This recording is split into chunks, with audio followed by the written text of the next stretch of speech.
Hey, welcome back to Pop Culture Graveyard. I am Hollis, and this week I'm going to talk about one of my favorite underrated albums. A pretty obscure album. That is, it's pretty obscure if you live here in the States. And I feel it's always overlooked when people talk about the best albums of the early 80s. That's the debut album by Tenpole Tudor. This is an album that stands at the nexus of punk and new wave, as their sound is like a cross between Adam and the Ants and the Undertones. And if that doesn't excite you, seek professional help. So lie back and get comfortable. I don't know why I just used the intro from the Robin Bird show. Manhattan Public Access. No one is going to get that. Coming up, Tenpole Tudor.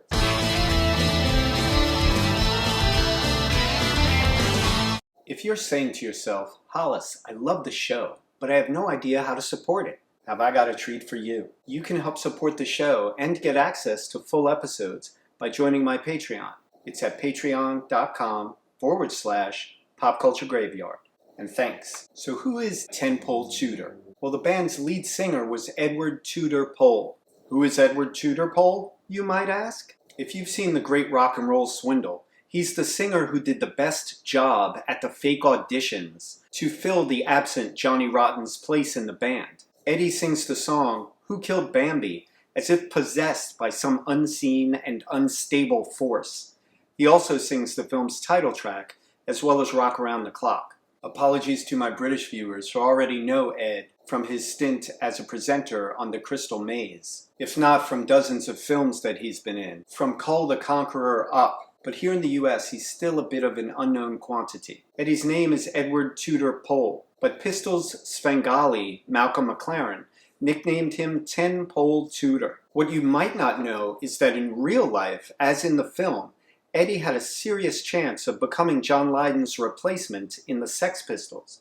Malcolm always believed that he was the true power in the band, and that any member was replaceable. Eddie, along with Steve Jones and Paul Cook, were rehearsing together for weeks with added bass player Andy Allen, with the intention of carrying on with new material. But once Sid Vicious was arrested for the murder of his girlfriend Nancy Spungen, as well as Sid later dying of an overdose, effectively killed the Sex Pistols. It's okay to play with danger, but record companies are really turned off by death. So Eddie formed Tenpole Tudor, joining up with the remnants of a group called The Visitors, which featured guitarist Bob Kingston, bassist Dick Crippen, and drummer Gary Long. And Tenpole Tudor put out this brilliant debut album, filled with pop hooks and sing-along lyrics. You've of course heard of the expression, any old Tom, Dick, or Harry. Well, the name of this album is Eddie, Old Bob, Dick, and Gary. Isn't that great? It tells you right off the bat that their tongues are firmly in cheek. Most of the songs on this album were written by Eddie, with the exception of a few that were a group effort. This album came out in the UK in 1980, and it did pretty well. But in 1981, a single was released called Swords of a Thousand Men,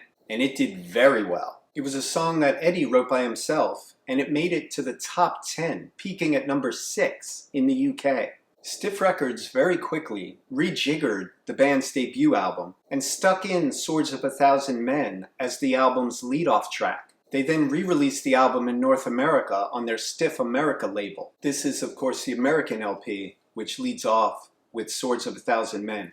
And I implore any of you, if you're on the hunt for this LP, look for the American release. The British LP is great, but it does not have that killer track on it. And once you get this album, you'll pretty much have everything you'll ever need from Tenpole Tudor, unless you want to go further and get their later stuff. But this is a magical album, and head and shoulders above anything else they would ever do. So let me break down the individual tracks on this killer LP. Swords of a Thousand Men is a song that somehow sounds so primal, so medieval, that it's hard to believe there was a time it never existed. And the wonderful video for the song backs up that feeling. Eddie himself is descended from royalty, sort of, and the band totally play up their Tudor name in the video to great effect. The second track, Go Wilder, is another fantastic rocker with, like much of this album, an infectious group chorus. The song I Wish is one of my favorite tracks on the album, and it really brings out the group's upbeat power pop tendencies. The song Header Now is almost a football chant set to music, with some wonderful X-ray specs-like saxophone sweetening. By the way, that's Eddie playing the sax. He also plays guitar on this LP.